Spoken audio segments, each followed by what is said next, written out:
for joining us with all those details there. The farmers outraged and feeling betrayed by the government. But in some other news making headlines, Pakistan stands exposed yet again. The U.S. subcommittee hearing on Afghanistan, the terrorist resurgence, has squarely blamed Pakistan's nefarious designs for fomenting trouble in Afghan territory. That Pakistan has ties to every possible terrorist group in Afghanistan also spelled out in black and white when U.S. Congressman Ted Poe and others spoke extensively of Pakistan-sponsored terror and the unrest Pakistan is fueling in Kashmir. Let's take a listen in.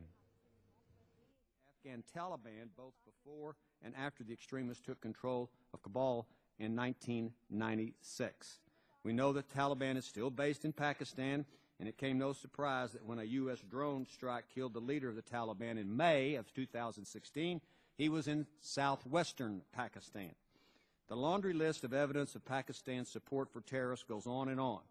We remember that when the al-Qaeda leader and America's most wanted terrorist, Osama bin Laden, was killed, he was found in Pakistan. Afghan's representative to the UN recently told the Security Council that Pakistan maintains ties with more than 20 terrorist groups. Right, Geeta Mohan, our Foreign Affairs editor, joining us live from the newsroom with further perspective on this development. This is a big development coming in from the United States, spelling it in black and white, exposing Pakistan on how this is a safe haven for terrorists across the world. Geeta. Well, that's right. Pakistan absolutely stands exposed. It was Ted Poe who questioned the panel and Dr. Jones who came out and said that it is Afghanistan and Pakistan's alliance that troubles and irks Pakistan, and Pakistan is that's why creates not just trouble and supports terror networks in against Afghanistan, but also has been creating trouble in the valley, in Kashmir. That's an admission coming in from none other than the subcommittee in the Foreign Relations Committee of the United States of America, discussing not just Pakistan supporting terrorism, but Pakistan using its own intelligence wing and its own state to foment and create trouble and unrest in the valley. That's a big news that's coming in on how the state and how Pakistan as a state has been involved in not just providing safe havens to terror networks, Akshay, but also creating trouble in the valley. And the explanation is that Pakistan is not happy with the alliance that Afghanistan and India have, and in that insecurity that Pakistan feels or is almost experiencing, Pakistan is going ahead to destabilize Afghanistan and destabilize the valley in Kashmir. Geeta, I request you to stay with us because there's more that we are tracking in regards with this, where the subcommittee chairman Ted Poe questioned witnesses at hearing on Afghanistan's terrorist resurgence, and Dr. Jones said that Taliban attacks in Afghanistan planned beyond the borders, that is of course in Pakistan. There's great power politics in the region. Pakistan shares border with Afghanistan, but Afghanistan's strongest ally is India. That is unacceptable to Pakistan. India is an enemy to them. Pakistan has resorted to proxy organizations to further its foreign policy with regards to Kashmir and Afghanistan by supporting Haqqani Network and the Taliban. So, it's a proxy war, he said. With regards to US aid given to Pakistan, Pakistan supports Haqqani Network, which kills Americans. So, it is a grave problem. Well, that's what Dr. Jones has said. Let's take a listen in. Part comes down to what I would call great power politics, meaning Afghanistan sits, and Pakistan has a major border with Afghanistan. Afghanistan's strongest regional ally is India. That is unacceptable to Pakistan. India is an enemy. While the Afghan government has an ally in the Indian government, Pakistan has resorted to proxy organizations to further its foreign policy goals, both in places like Jammu and Kashmir against the Indians and in Afghanistan. And that means support two organizations like the Haqqani Network and the Taliban. So it's a proxy war.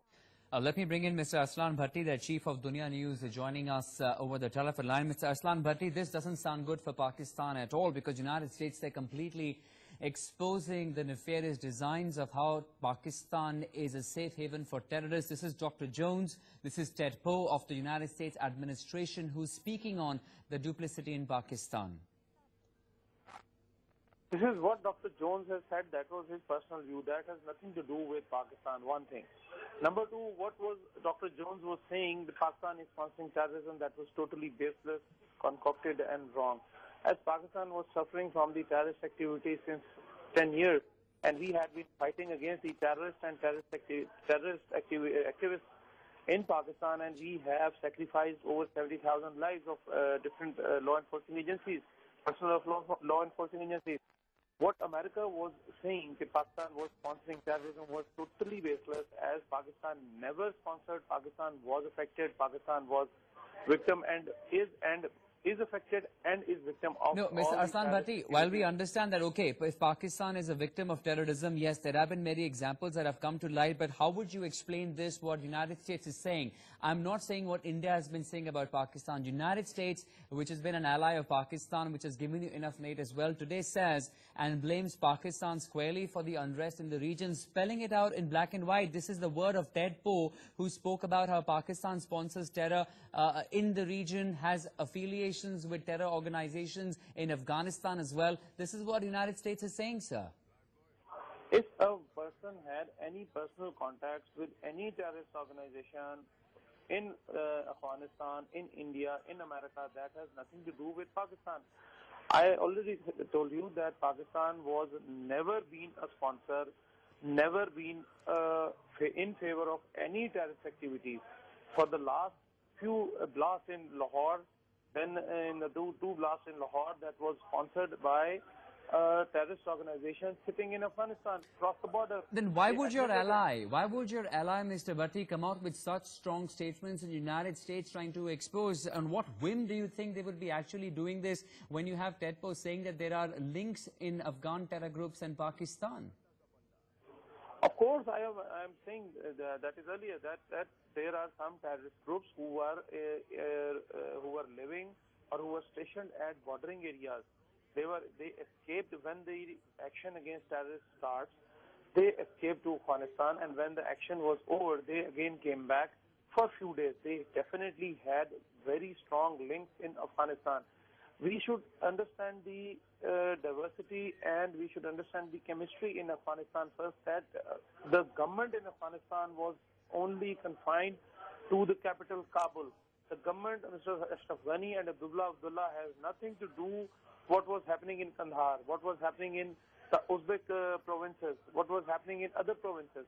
They were confined to Kabul. There were several separatist groups and organizations, including Afghan Taliban and other who were terrorist organizations. Okay, Mr. Bhatti, I've understood the point that you're trying to reiterate time and again, but I also want to pull in my colleague Geeta Mohan, a Foreign Affairs editor.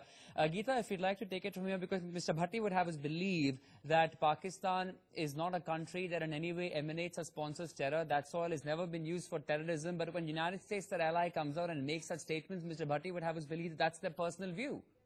That's right. Pakistan might want to continue saying that every subcommittee, every foreign relations committee, and every other forum that that United States of America as a government is holding talks on is a personal view. But that certainly is not the case when the international community is viewing these foreign relations committee hearings. This is a very specific hearing on terrorist networks in Afghanistan, and in that, very specifically, not just mentioning in the big news over here, while Pakistan might continue being and remaining in denial, the big news over here is not just the fact that United States of America continues to believe that Pakistan as a state is sponsoring and giving safe havens to terrorist networks, but this time around, they've also said that it's the affiliation and the contact between Afghanistan and India, and is the reason why Pakistan as a state, the intelligence wing, is supporting terror networks to foment trouble not just in Afghanistan, but this is a real admission coming in from none other than the United States of America that Pakistan as a state is fomenting trouble in the valley, in Jammu and Kashmir, in the state of America, that Pakistan as a state is fomenting trouble in the valley, in Jammu and Kashmir, in the state of Kashmir. It just clearly is visible that okay, I'll have to interrupt you there for a also moment, Geeta. Sorry for that, but we have to shift our focus now to the other story we are tracking. We are getting visuals